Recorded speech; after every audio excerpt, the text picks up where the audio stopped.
Por que o Brasil é hoje o pior país do mundo na pandemia?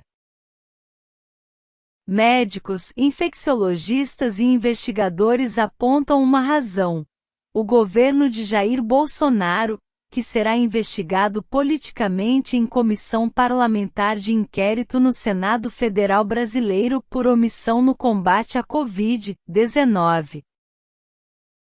No Brasil, o número de casos e de óbitos por Covid-19 disparam. A média móvel aumenta. As vagas hospitalares apertam. O país é visto pela Organização Mundial de Saúde como celeiro de novas variantes. E a vacinação atrasa ou falha. De quem é a culpa? Depois de recusar comprar vacinas, além de criticá-las, de promover tratamentos ineficazes e de rejeitar isolamento e máscaras, os especialistas apontam o dedo ao presidente Jair Bolsonaro, cujo governo vai começar a responder politicamente pela tragédia em Comissão Parlamentar de Inquérito, CPI, por omissão no combate à doença. Quando você vê as medidas adotadas pelo governo, é pouco provável que essa CPI não chegue a uma conclusão final de punir os culpados. Não é aceitável ter uma CPI e ninguém ser punido com esse número absurdo de mortes, disse Drauzio Varela, médico, cientista e escritor, em entrevista à televisão Globo News. Sobre a culpa de Bolsonaro, perguntou: o que esperar de um presidente que fez aglomerações de pessoas, tirou um ministro da Saúde Luiz Henrique Mandetta, colocou outro que ficou um mês, Nelson Teixe, e depois pôs um general, Eduardo Pazuello. Este entende de saúde tanto quanto eu entendo de bazucas. Um general que estava ali para obedecer às ordens dele. Ele, Bolsonaro, é que conduziu o combate à pandemia e é ele que continua conduzindo esse combate da pior forma.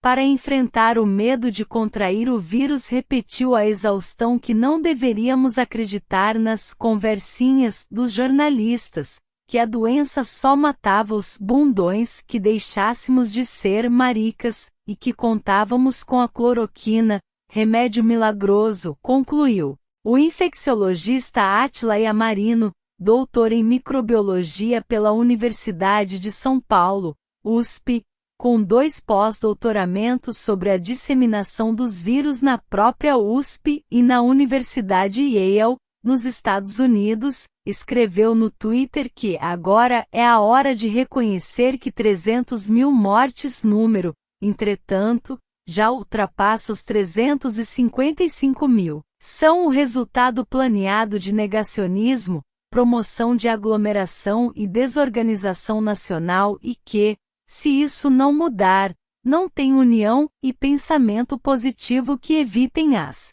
próximas 300 mil. O principal problema desta estratégia genocida é estarmos dando ao vírus a oportunidade de sofrer novas mutações, mais perigosas. Eventualmente as vacinas podem deixar de ser eficazes, e se esse cenário se concretizar, poderemos não ter mais solução. O Brasil criou a sua própria derrota. Estamos demorando para vacinar e deixando o vírus circular livremente, completou, em entrevista à BBC News.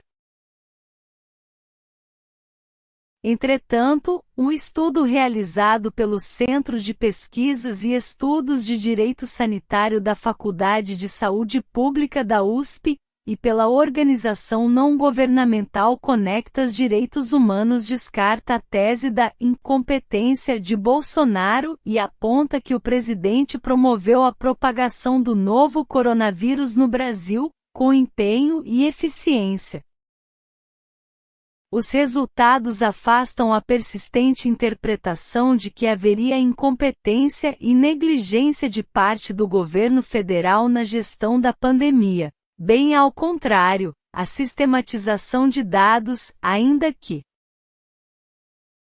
incompletos em razão da falta de espaço na publicação para tantos eventos, revela o empenho e a eficiência da atuação da União em prol da ampla disseminação do vírus no território nacional, declaradamente com o objetivo de retomar a atividade econômica o mais rapidamente possível e a qualquer custo, revelou o trabalho comandado pela jurista Desventura.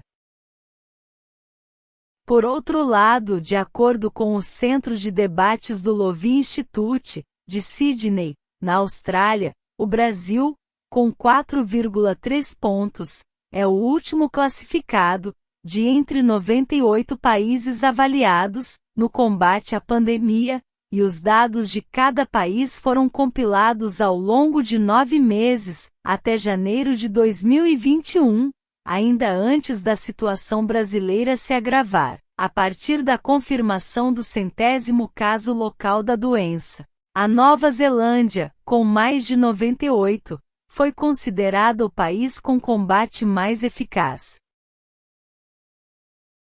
Na opinião pública, a avaliação a Bolsonaro no combate à pandemia também atinge recordes negativos. Quando estavam contabilizados 280 mil mortos, uma sondagem do Instituto Datafolha de 16 de março indicava a rejeição de 54% dos entrevistados à gestão do presidente diante da doença, o valor mais alto desde o início da pandemia. No campo oposto, 22% considerava ótima ou boa essa gestão, o registro mais baixo. Para 43% dos brasileiros ouvidos, Bolsonaro é o principal responsável pelos números trágicos. 17% apontaram o dedo aos governadores, 9% aos prefeitos e 6% ao comportamento da população. Relatório sacana. Com este pano de fundo, Luiz Roberto Barroso, juiz do Supremo Tribunal Federal, STF, determinou que o Senado abrisse uma CPI para investigar a ação, ou omissão, do governo no combate à doença, com base num pedido nesse sentido de 31 parlamentares, mais 4 do que o mínimo de 27 exigido, de 15 de janeiro. Na sequência, Bolsonaro atacou o juiz do STF. Barroso, nós conhecemos o teu passado, a tua vida, o que você sempre defendeu, como chegou ao STF, inclusive defendendo o terrorista Cesare Battisti, criminoso italiano de extrema esquerda refugiado no Brasil. Então, use a sua caneta para boas ações em defesa da vida e do povo brasileiro, e não para fazer politicalha dentro do Senado Federal. O temor de Bolsonaro em relação à CPI foi exteriorizado novamente em conversa com o senador Jorge Cajuru, do Cidadania, gravada e divulgada por este. No telefonema, o presidente sugeriu ao parlamentar aumentar o escopo da CPI para governadores e prefeitos. Se não mudar o objetivo da CPI, ela vai vir para cima de mim. O que tem que fazer para ser uma CPI útil para o Brasil? Mudar a amplitude dela. Bota presidente da República, governadores e prefeitos, encomendou Bolsonaro. Arrematou, a CPI não produziram um relatório sacana. Na conversa, o presidente diz ainda que vai sair na porrada com o bosta do Randolfo Rodrigues, referindo-se ao senador autor do requerimento da CPI. Ricardo Kertmann, colunista da revista Isto É, estranhou o comportamento do presidente. Raras vezes eu vi alguém tremer tanto, desde que Luiz Roberto Barroso, atendendo a um pedido de alguns senadores, determinou a abertura de uma CPI para que se investigue possíveis omissões do governo federal no combate à pandemia de coronavírus e suas consequências nefastas. Acossado pela história e humilhado pela própria burrice, Bolsonaro demonstra cabalmente toda sua incapacidade, e despreparo para continuar na presidência do Brasil, conclui.